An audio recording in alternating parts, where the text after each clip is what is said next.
I think in the more speculative ones, they're kind of running out of sellers possibly at these levels, especially in the velocity in which they've come down over the last month or so. And the other thing is these were heavily shorted names, and I think that you're probably seeing some shorts cover at some of these levels here because I think it's getting harder and harder to justify selling some of those.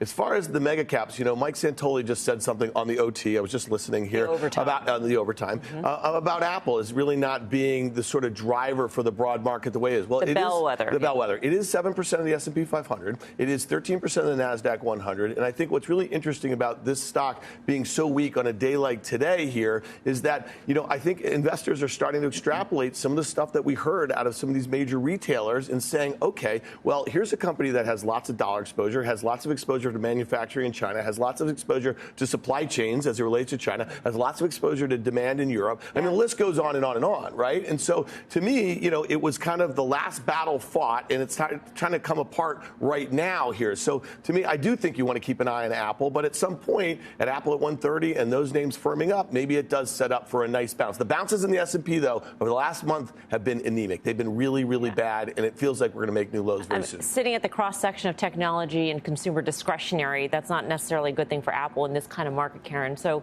the fact that it continues to decline, it feels like 122, which is a recent low, 52-week low, that doesn't seem that far off at this point. No, it doesn't. And I think that it's, for the reasons you said, right, the cross-section of those two things that are not popular right now, but also to be an expensive stock. And as we see market multiples come in. Wait. Apple's an expensive stock. It's not an expensive stock. That's what you've been saying. No. I've been saying Facebook is not expensive. Google is not expensive. Apple is expensive. I have said Apple is expensive. It deserves a premium. It's got one. I'm long. Just to be clear, I have not said it is not an expensive stock. I have. Okay. I believe you. But I think that every multiple is coming down, right? So when I talk about something like Lulu, great company, expensive. Even if they deliver, I still think the multiple will come down there. I'm long Apple, just to be clear. Right. And I do think that, I think that we're going to see some more weakness there. This, I was hoping for a little bit of bounce today. It sort of started off like one, and then really no follow through at all. So that's, a bit disappointing. I think we do break that Maginot line of 20% down, which is okay. Yeah. Bonwin, what do you make of this? Because, we mentioned Apple at the top as one name that continued declines. But, the Walmart, the Target, the Coca-Cola, the things that were viewed as sort of, blue chip stocks you hold in your core portfolio that'll take you through tough times, they continued their declines. Yeah, that's a good point. And earlier in the segment, you mentioned some of the more speculative pockets and some of the outperformance that we saw from them today. But you've got to keep in mind, who the holders of these companies are or of these shares are. Two, what concentration and what percentage of said portfolios do they represent?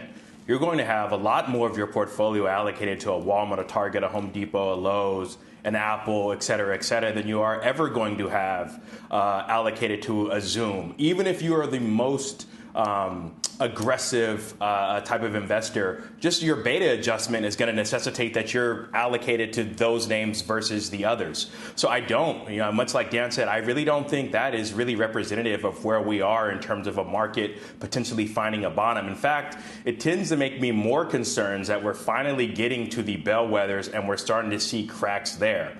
And even in those earnings reports and in those in those guides those guidances that they provided, we still saw nothing pointing to weakness in the consumer. And so that can't be priced in. If that's the rhetoric that everyone is using, that means that is still a variable. They have been strong. We've seen access to credit. They have been strong. We've seen rates rise. They have been strong. We've seen increase in high yield credit spread. So, all of these forward-looking things don't necessarily bode well if that shoe is still to drop. I would say right now you have to actually be pricing in a rare upside case where the consumer remains strong. But if any of the other macro type of shoes that have dropped point anything to any remote weakness in the consumer, and it's not just about supply chain dynamics, then I think we continue to see weakness. And these, tertiary names that might outperform, on a one-off basis aren't really where the focus should be.